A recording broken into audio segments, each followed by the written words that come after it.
नमस्कार, मैं प्रकाश अधिकारी। रामायण गान बंगाली लोक संस्कृति की जीवित विरासत है।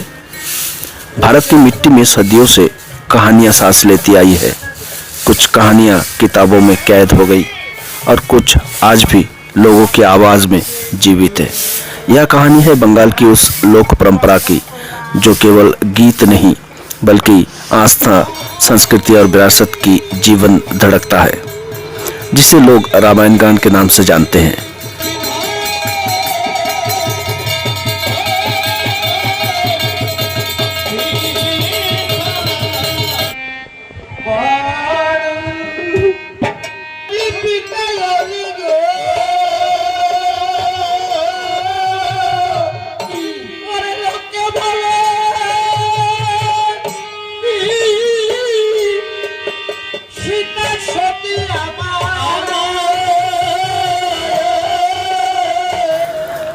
रामायण भारतीय सभ्यता का वह महाकाव्य है जिसने पीढ़ियों को धर्म, मर्यादा और मानवता का मार्ग दिखाया है।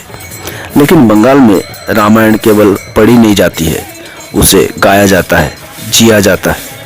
गांव की चौपालों में, मंदिरों के आंगन में, मेले और उत्सवों में जब कलाकार सुर और अभिनय के साथ राम कथा प्रस्तुत करते हैं तो पूरा वातावरण भक्ति और भावनाओं से भर उठता है।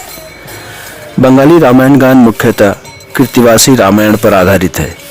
महाकवि कृतिवास ओझा ने राम कथा को बंगाली भाषा में जन जन तक पहुंचाया। यही कारण है कि यह लोक कला गांव के आम लोगों से सीधे जुड़ी हुई है। यह भाषा सरल है, भावनाएं सच्ची है और प्रस्तुति पूरी तरह लोक जीवन से प्रेरित है। इन कलाकारों के लिए रामायण गान केवल कला नहीं, जीवन का हिस्सा है। कई कलाकार ऐसे हैं जिन्होंने बचपन से ही अपने पिता, दादा या गुरु को यह गान करते हुए देखा और धीरे धीरे वही परंपरा उनकी आवाज़ बन गई। ना कोई बड़ा मंच, ना कोई चमक दमक, फिर भी इन कलाकारों के भीतर अपनी संस्कृति को जीवित रखने का अद्भुत समर्पण दिखाई देता है। यह है उत्तराखंड की तराई क्षेत्र, जहाँ पर बहुतायत में बंगाली समाज अपनी संस्कृति को जीवित रखते हुए अपनी विरासत को एक नई पहचान दी है।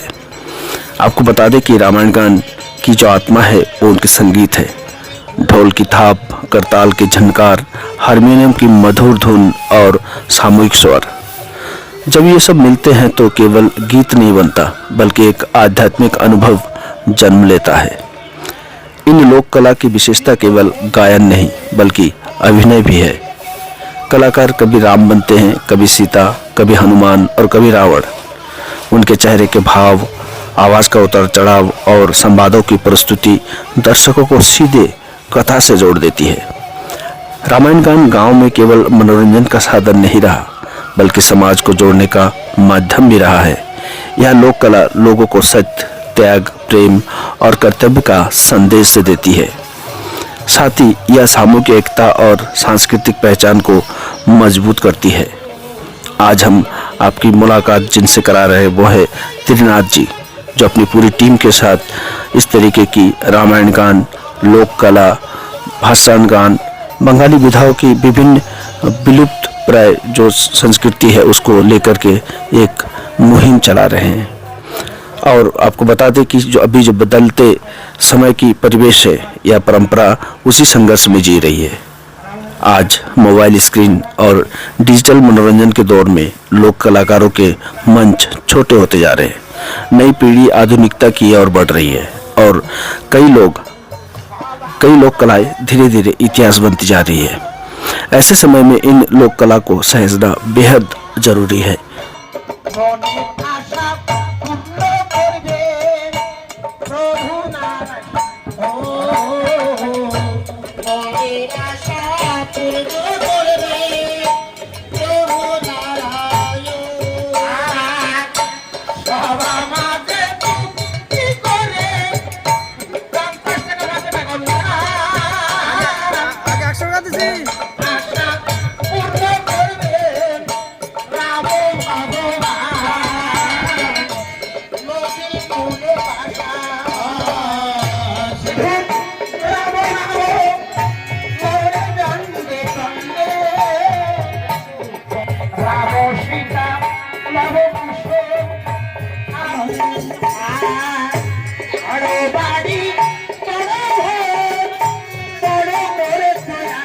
डॉक्यूमेंट्री, डिजिटल रिकॉर्डिंग और सांस्कृतिक कार्यक्रम इन परंपराओं को नई पीढ़ी तक पहुंचाने का महत्वपूर्ण माध्यम बन सकते हैं, क्योंकि जब कोई लोक कला खत्म होती है तो केवल गीत नहीं खोते, बल्कि एक समाज की स्मृतियां, उनकी पहचान और उनकी आत्मा को भी खो जाती है। रामायण कांड केवल एक प्रस्तुति नहीं, यह पीढ़ियों की विरासत है। यह उन कलाकारों की आवाज़ है जो सीमित संसाधनों के बावजूद अपनी संस्कृति को जीवित रखे हुए हैं। आज जरूरत है कि हम इन कला परंपराओं को केवल देखें नहीं, बल्कि समझे, सम्मान दे और आने वाली पीढ़ियों तक पहुंचाए, क्योंकि अपनी जड़ों से जुड़ा समाज ही अपनी पहचान को जीवित रख पाता है। लोक संस्कृति की इस अनमोल धरोहर को समर्पण है रामायण गान को। आपसे निवेदन है कि इस वीडियो को सब्सक्राइब करें और शेयर अवश्य करें, ताकि हमारी संस्कृति, विरासत एक दूसरे को हस्तांतरित होते रहे और नई पीढ़ियों तक इसकी रुचि और जानने की जिज्ञासा लगातार बढ़ती रहे। आप सभी का धन्यवाद। नमस्कार।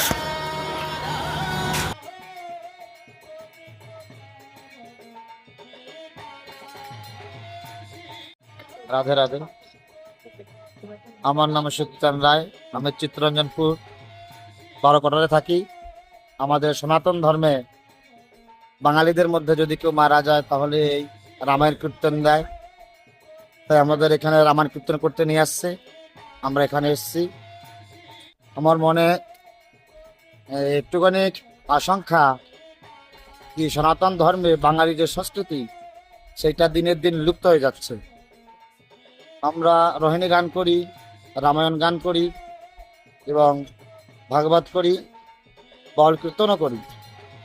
বাঙালির সংস্কৃতি যা যা আছে সবগুলো তুলে ধরার একটু একটু করে চেষ্টা করি, যাতে আগে গিয়েও যেন এই আমাদের বাঙালি প্রথাটা যাতে বন্ধ না হয়, আমাদের বাঙালি কালচারটা যাতে নষ্ট না হয়, তার জন্য আমরা এটা করি। আমাদের পূর্বপুরুষ করে এসছে, তাই আমরা এখনো করছি এবং আগে গিয়ে আমাদের ছেলেপেলে তারা সকলে করবে। যেরকম মনে করেন আমাদের বাংলা সংস্কৃতি অনেক এরকম কালচার অ্যাক্টিভিটি আছে, ফোকগুলো আছে, ওগুলো একটা পিঢ়ি দর পিঢ়ি যেরকম হস্তান্তরণ হয় সেভাবে হচ্ছে না। আর এখানে একটা সম্মান বা একটা মঞ্চ হওয়া দরকার, মঞ্চ হওয়া দরকার। তেমন কিছু মঞ্চের এখন ইচ্ছা আছে কি আমাদের বাঙালি সংস্কৃতি করবার জন্য একটু মঞ্চ হোক বা সম্মান হোক, সেই সসম্মানের সহিত গানীদের যেন নিয়ে যায়, সসম্মান মানে সম্মান করে তাদের মঞ্চে বসার জায়গা করে বা একটা সম্মান করে। এইটা আমরা না করলে আর কেউ করবে না আমাদের। আর সরকারের কাছে আমার একটা অনুরোধ যে আমাদের বাঙালি সংস্কৃতিটা যা দিনের দিন লুপ্ত হয়ে যাচ্ছে, বা আমাদের বাঙালি যে কালচার, বাঙালি একটা পড়ালেখা, বাঙালি ভাষাও এখন আমাদের এই উত্তরাখণ্ডে বন্ধ হয়ে গেছে। ওইটাও চাই কি যেন সরকারের কাছে নিবেদন বাঙালি ভাষাটা যেন দেয় এবং আমাদের বাঙালি যে কালচার, বাঙালির একটা স্টেট সম্মান তা যেন আমাদের মধ্যে হয়। সরকারের কাছে আমার বিশেষ করে অনুরোধ, তাহলে এগুলো বেঁচে থাকবে, তাহলে এগুলো বেঁচে থাকবে, নইলে দিনের দিন লুপ্ত হয়ে যাচ্ছে। দেখুন না এই পরিস্থিতি, দেখুন। তাই এটা আমাদের নিজেরই করতে হবে, বা সরকারে যদি অনুমতি করে, সাহায্য করে, তাহলে এটা হবে।